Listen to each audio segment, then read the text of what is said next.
இவர் பேச ஆரம்பிப்பதற்கு முன்னாலேயே முதல்வர் கிளம்பி போய்விட்டார். அந்த வருத்தத்தை வேற ரொம்ப வெளிப்படையா சொன்னார். இந்த மாரி அதோட இது போகும், அதோட இது போகும். முதலமைச்சரோடு சேர்ந்து கூட்டமும் போயிரும் அப்படின்னு ரொம்ப பெரிய வேதனைய சொன்னார்.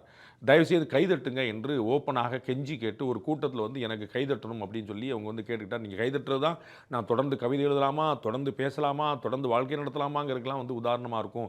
அதுக்கெல்லாம் ஒரு உற்சாகமா இருக்கும் அப்படின்னு சொல்லிட்டு அவர் வந்து ஏற்கனவே முதல்ல பேச ஆரம்பிக்கிறதுக்கு முன்னாடியே கேப் போடும்போதெல்லாம் கைதட்டணும் அப்படிங்கிறதையும் கேட்டுக்கிட்டார். வால்மீகி, வாலி, வாரியார் என்று பல பேரை துணைக்கு அழைத்தார்.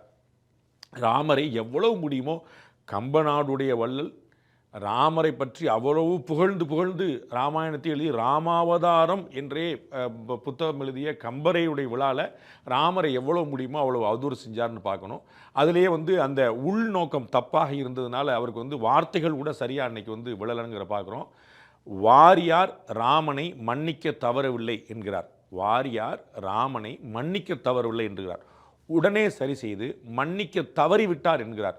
உடனே சரி செய்து வாரியார் மன்னிக்க தயாராக இல்லை என்று சொல்றார். அப்போ வந்து மன்னிச்சாரா மன்னிக்கலையா மன்னிக்க தயாரா இல்லையாங்கிறதுல சென்ஸ்லேயே எவ்வளோ பெரிய பிழை இருந்தது பாருங்கள். அது வந்து உள்ளே இருக்கக்கூடிய அந்த அழுக்குனால வந்த விளைவு நான் நினைக்கிறேன்.